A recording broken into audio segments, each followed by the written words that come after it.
From convict to UP visiting professor and jail reform advocate, this is the remarkable story of Raymond Narag. Life in prison did not break Raymond. Instead, it made him realize his life's mission: to try to change the country's penal system. Some people believe criminals should hang and don't deserve anything. Raymond, now with a PhD from an American university no less, is a poster boy for that second chance at life. The University of the Philippines, home of brilliant minds, hotbed of activism, a cradle of diversity and unity. But once in a while, violence rears its ugly head in the form of fraternity wars. In 1994, a frat rumble erupted again, claiming the life of Sigma Rho member Dennis Venturina. 11 members of a rival fraternity were initially detained for the crime. Among them was Raymond Narag, then a graduating student from the National College of Public Administration and Governance. Barred from participating in the graduation rites, he just watched from afar as his college friends received their diplomas. From the sprawling university grounds, Raymond found himself in a tiny cell in the Quezon City jail.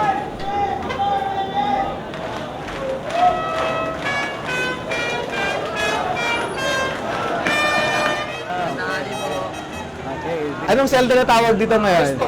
Sais, okay. So dito ako, naging buyonero ako dyan. It was a complete turnaround for Raymond. Pag natutulog, di ba tabi-tabi dito? Yan, gilid. Dapat gigilid ka na ganyan. Pag lilipad ka, dapat sabay-sabay kayo lilipad, di ba? Dahil pag nakatihaya, di na kasya, di ba? Yung psychological torture is yung pag nakikita ko yung nanay at tatay ko dumadalaw, ang layo-layo pa lang ng nanay ko sa gate pa lang, umiiyak na yan pagpasok hanggang sa selda namin. Then, Raymond met a nun doing volunteer work in the jail. Sabi niya sa akin, Raymond, nalaman niya na taga-UP daw ako, ganyan. To whom God had given much, much is expected. He devised a system to assist her in distributing food. Later on, even his fellow inmates sought his help. Legal yung nag-orient sa mga bagong commit kung ano yung proseso ng pagtakbo ng kaso.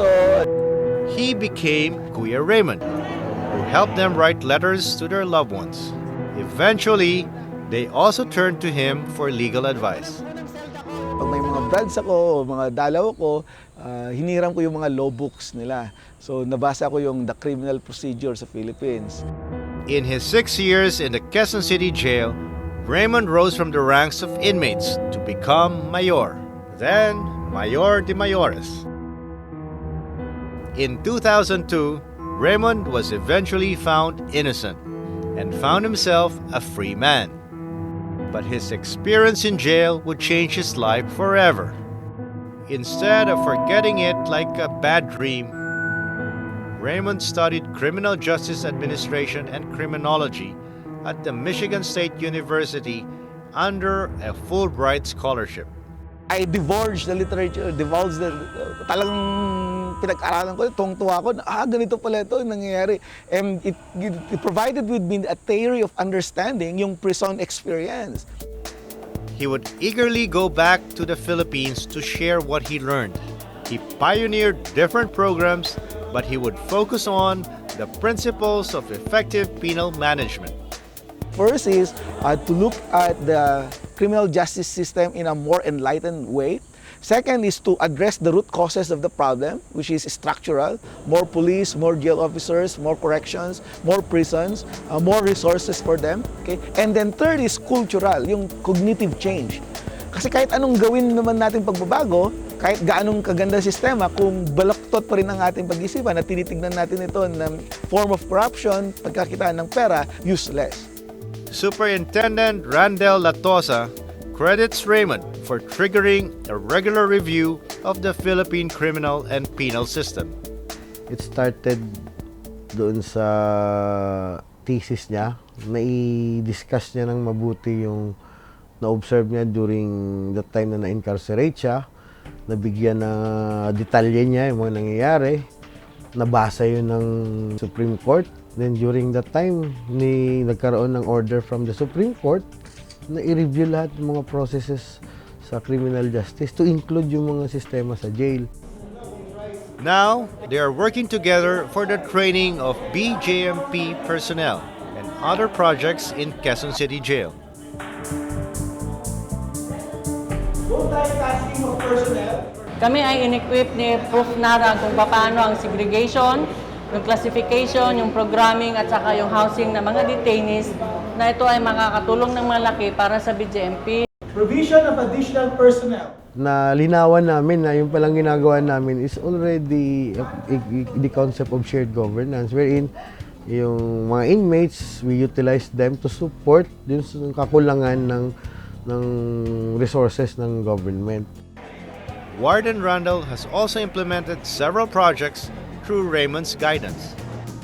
In fact, Raymond plans to make Quezon City Jail as the model from which other jails nationwide will be patterned after. More than that, his story serves as an inspiration for the inmates.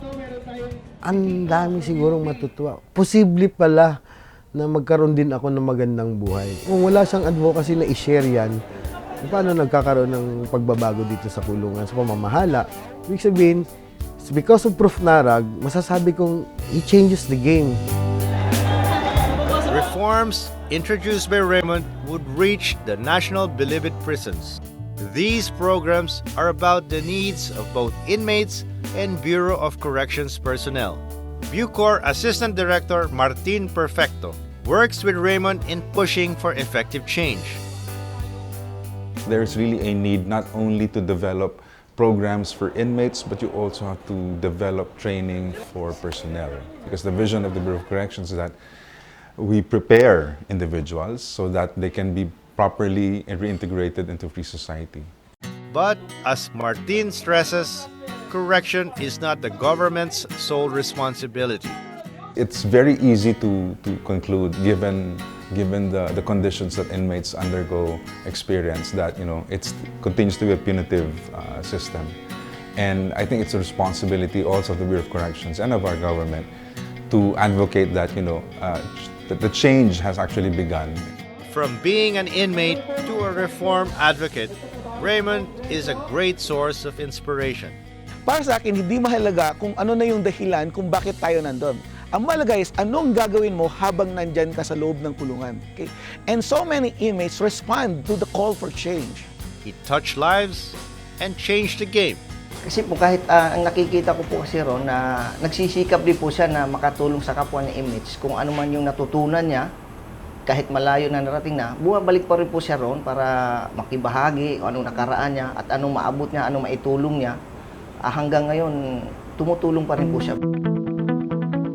Everything happens for a reason. I do believe that our role is to be, mindful of each other. Walang tutulong sa Pilipino, kundi ang kapwa niya Filipino. Raymond's life is proof that a person's worth is not determined by his past, but what he does in the present to shape his future. His 6 years inside the Quezon City Jail would provide him with a unique insight in his chosen field.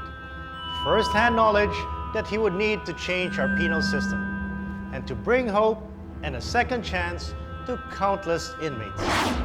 Before we go, remember, Anything, any idea. anybody can be a game changer.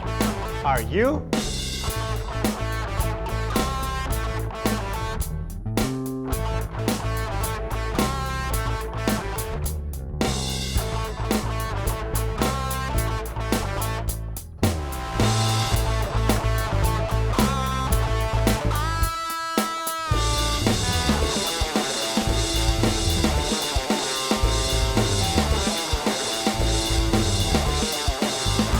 Stunning footage of head-on collisions, road rage, Mananggot? Was the crash General Balagna's fault? And it had gone viral. I was about to say, and back to jail.